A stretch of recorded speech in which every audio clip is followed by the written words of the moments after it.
Did she know you were going to freeze her? Yes.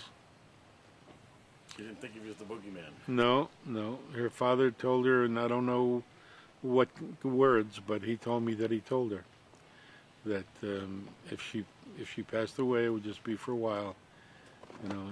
Anyway, she did pass away, and we had the full cooperation of the Children's Hospital for his suspension. Clockhead was right there. We did an excellent suspension, which I had a cameraman video the entire suspension. And she was the first child to be suspended.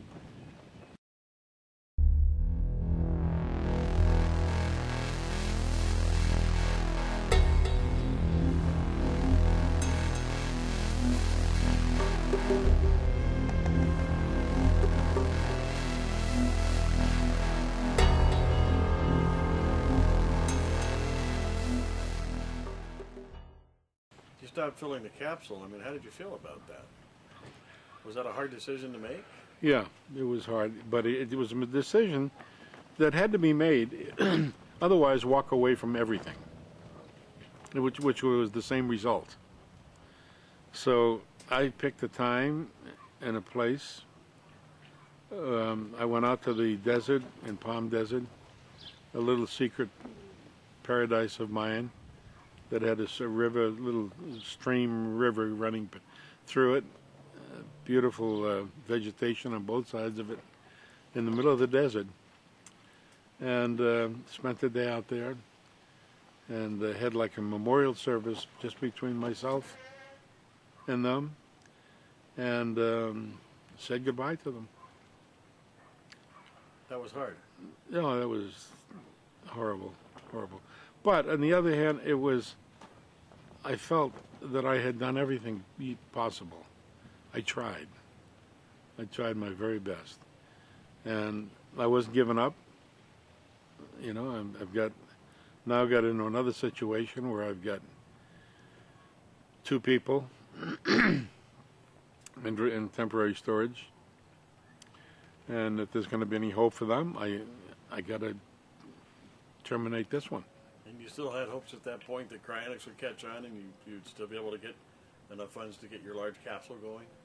Yeah, we had a plan, and we had hopes that somehow, some way, we'd be able to get that, because all I had to do is get that capsule in the ground, and I'd already done it with one.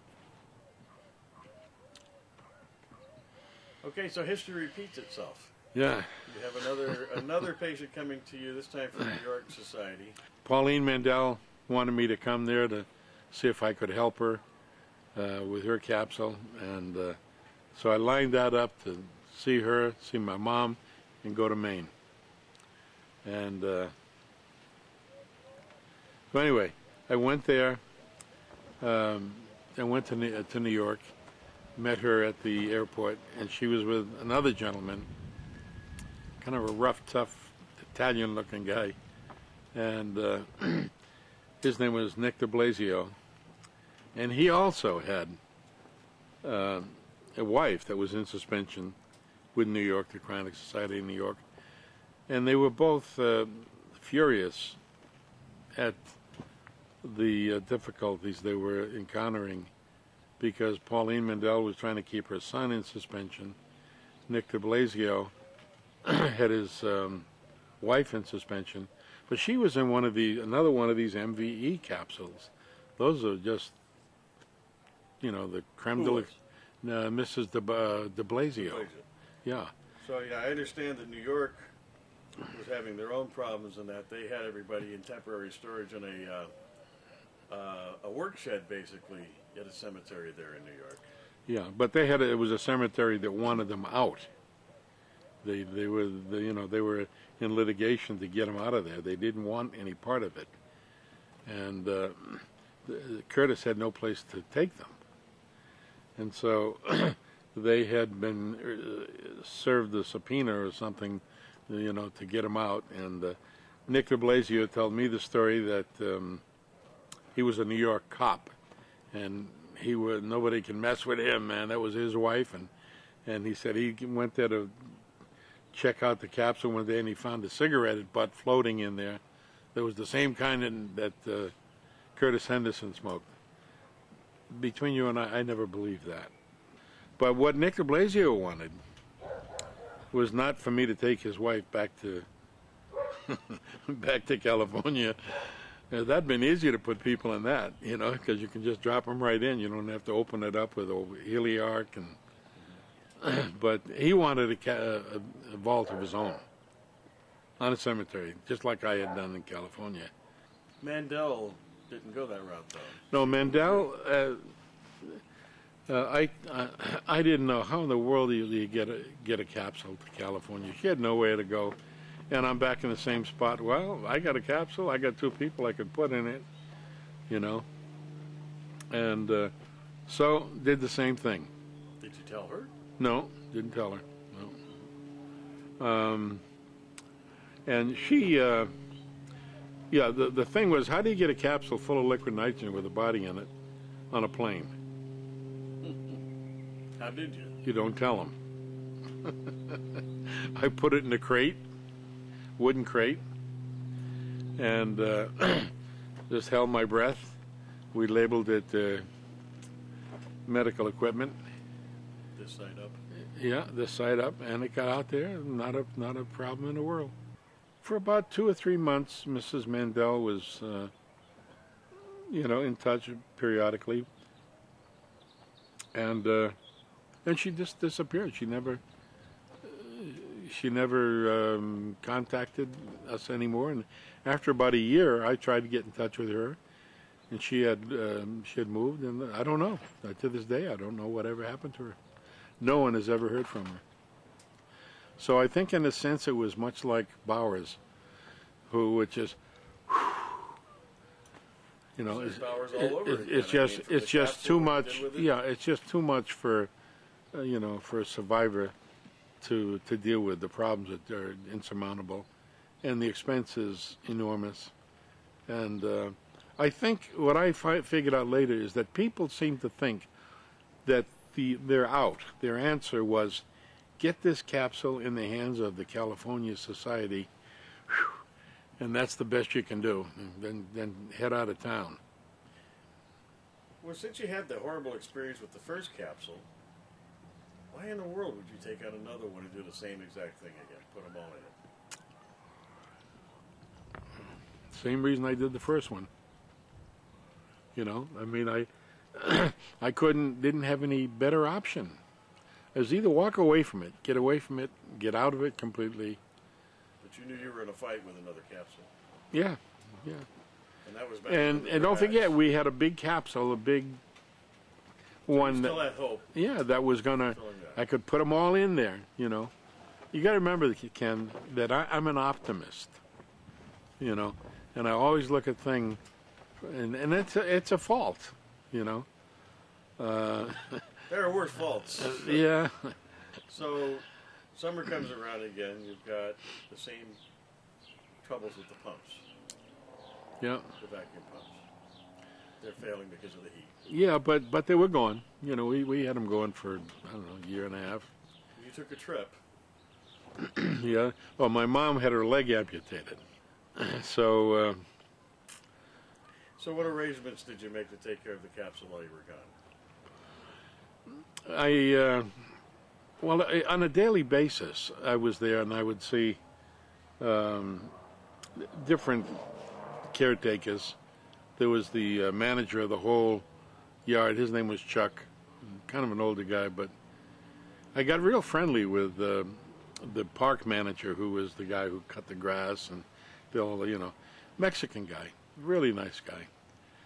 And so I asked him, I said, look, I got to go out of town for a week, and I need you to do me a favor. Gave him $100. I said, just make sure that, because I used to see him every day, and he knew what the deal was, and just keep an eye on that pump. If that pump is going, everything is fine. If it stops, okay, you got to call me. And then I gave him my number, and I gave him Gilmore liquid nitrogen, and I would I would tell him, give them a call, give me a call, and give them a call. And so apparently the pump did fail a couple of days later, and he called Gilmore Liquid Nitrogen out, and they replaced the pump. I had the backup pump, that's what it was, but the backup pump was an old pump. And then, I guess 2 or 3 days later, the old pump failed, and he called Gilmore Liquid Nitrogen again, and this time he got different people who answered the phone, and he was Spanish, Mexican. He didn't speak real good English, you know, and anyway, he told me that they wouldn't come. They didn't come. So I called the liquid nitrogen company, which is owned by a woman, and the essence of it was he called, talked to somebody about the pump, wanting him to come and fix the pump. Well, they don't fix pumps. They deliver liquid nitrogen. The first round, they got the right people who knew what was going on, and they come out and did it. But they just hung up on him.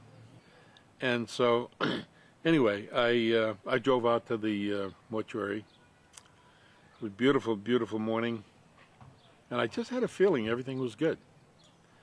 And I drove up to the back of the heavy equipment yard, and there was the shed, there's the capsule, and I drive up and I look, and the pump is not running. Can't imagine the feeling, you know. Oh. So I get out of the car and I go over and I look. There's no liquid nitrogen boiling out that I can see. But it could be still cold. If it was, as long as it was cold, I knew it was cold inside. It took me 5 minutes to touch that thing. I touched it. It was fucking hot, like your hot cars, and you know, when you put your hand on a hot car. Oh, I just went to my knees and I cried, because I'd failed that little girl. I'd failed her father. I know how I would feel, you know.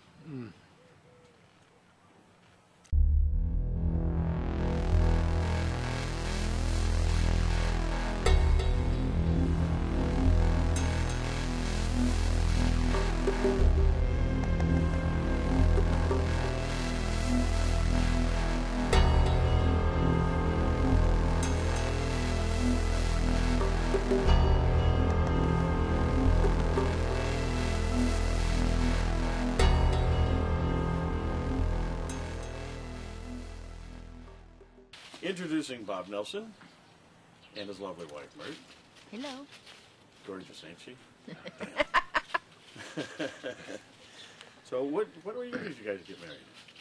What year? Yeah. 1990. 1990? Yeah. Mm-hmm. And where did you know anything about cryonics prior to meeting Bob? No. Have you ever heard of it? Never heard. Never heard of it? The idea of freezing people never came to mind? Nope. Never heard a thing. Not even know anything about it. Was Bob the one that told you about cryonics? Yep. Uh-huh. Yeah, about a year after our marriage, I had agreed for the one time only in 25 years to give an interview with Mike Perry, the historian of cryonics.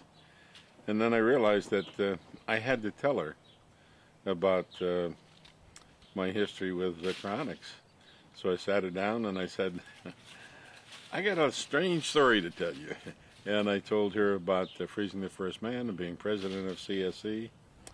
And she was shocked.